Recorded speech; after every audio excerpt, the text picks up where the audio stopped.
In today's macro photography tutorial, we're shooting leaves once again, but not just any leaves, skeleton leaves. These leaves have been preserved and dried out, removing all of the cells in between the capillaries so that we're left with this skeletal looking leaf with a huge amount of detail. So we're going to get the macro lens out and see how we can best light and shoot these special leaves.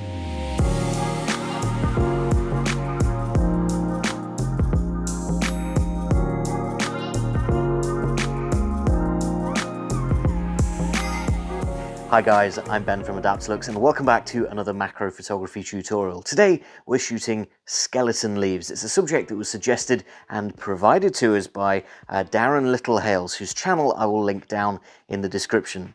He came to see us at the photography show and delivered us a huge number of these dried out skeletal leaves, saying that they're really interesting under macro, and of course we trust his experimental photography, so we are going to take a look at these ourselves and hopefully come out with some really interesting photographs.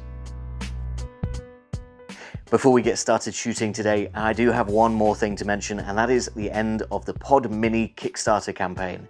This is a new miniature control pod, which is available on Kickstarter right now, but not for much longer. If you want to get the Kickstarter special discounted price, you need to head over there right now because the Kickstarter is going to end in less than 24 hours from when this video goes live.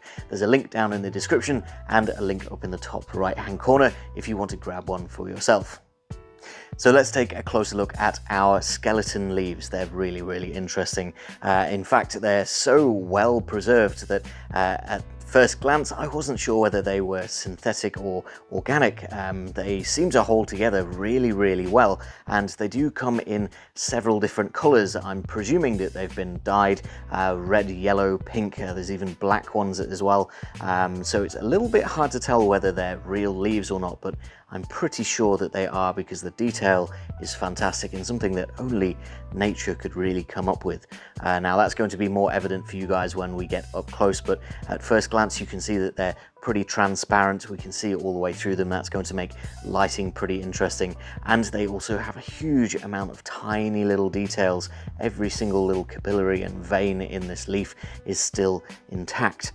So the first thing that we're going to do is find a way to hold these. They're a little bit tricky to position even in my own fingers, but I do have a solution for that. This is a macro subject holder. It's got lots of flexible, bendy arms with crocodile clips on the end. They are going to be perfect for holding a leaf in place. All I need to do is place one of our leaves in one of these crocodile clips, and then I can place this down on my table and move this around to be just in front of my lens. All of this is going to reduce the amount that you need to move your camera and your lens, and you can move your subject in front of the camera instead, which is typically a little bit easier than moving a full camera setup. So this is really, really handy for these light, delicate and tricky to position subjects. I'm going to put this down on my table and grab my camera. Now you can see with my camera and leaf in place, my initial shot is looking a little bit dull. There's not anything interesting happening with that color.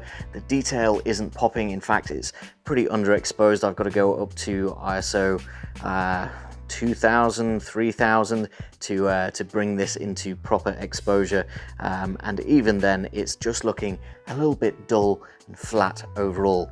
That means we're going to need to bring in some lighting, and a subject like this that is transparent and has all of those tiny little details to pick up on is going to be perfect for some directional lighting. Now for our lighting, I am of course using the aforementioned Control Pod Mini. I've attached that via a little GoPro style mount at the back onto a mini tripod which has adjustable, extendable legs. That means we're going to have a huge range of placement options for where we put our lighting. That combined with the flexible lighting arm as well, we're going to have a huge amount of flexibility on exactly which direction our lighting is coming from. We can place this behind our leaf so that the light shines through, or we can bring it to the side and get some interesting shadows, or of course light a little bit more conventionally from the front. I'm going to place this down with my leaf and see which style suits this pink skeletal leaf. Now, although most of these leaves have been or attempted to be flattened out, they're really quite flat compared to normal leaves, there's still a lot of contours and interesting features going on in each individual leaf. That makes moving our light around and finding the placement of our light absolutely paramount for getting those cool shots. You can see the lighting from the back and from a slight angle is completely different to just lighting straight through, and then bringing the light round to the front has a different effect again. Lighting directly from the side really makes the most of the shadows on the leaf. There's a lot to be done with the placement of even just a single light, let alone when you get to shooting with multiple lights and perhaps introducing some color. Not all of the leaves are colored like our lovely pink one here. Some of them are plain white, which gives us an opportunity to introduce a little bit of color through our lighting.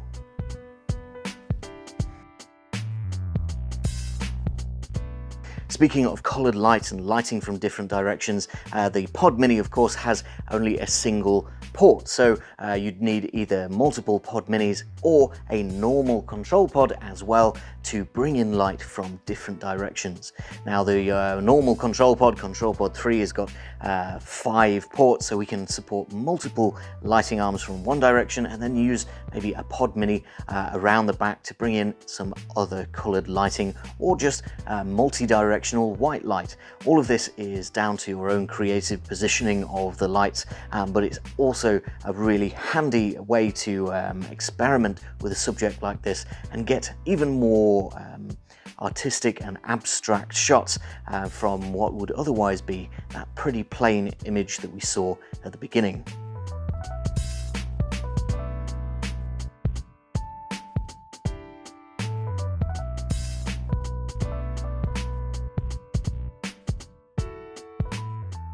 As with most macro subjects, one of our primary concerns is our depth of field. That is, how much of our image is in focus at once.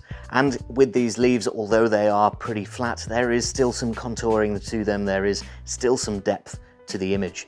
Now we can primarily control our depth of field using our aperture, and if you can put enough light down onto these leaves, which we're managing to do here, we can get most of our leaf in focus. But if you're looking for those abstract weird shots, there's definitely ways to embrace your depth of field. For example, shooting straight on like this is all well and good and you can get a lot of your leaf in focus, but if you were to tilt your leaf towards the camera, you can get really shallow depth of field looking down the length of that really interesting structure of the leaf. I think the red leaves with red light almost looks a little bit like the strange growths that you saw in War of the Worlds, the most recent War of the Worlds film, where it's growing sort of plant-like blood tentacles along the ground. A really interesting way to look at these leaves in a way that doesn't immediately identify them as leaves. Now, of course, you can focus stack as well. I do have my focus stacking rail on my camera here. I'm not sure whether I'm going to focus stack these because I'm quite liking that softer out of focus look on a few of them, as the contours and the relief on the front of the leaf, moves in and out of focus.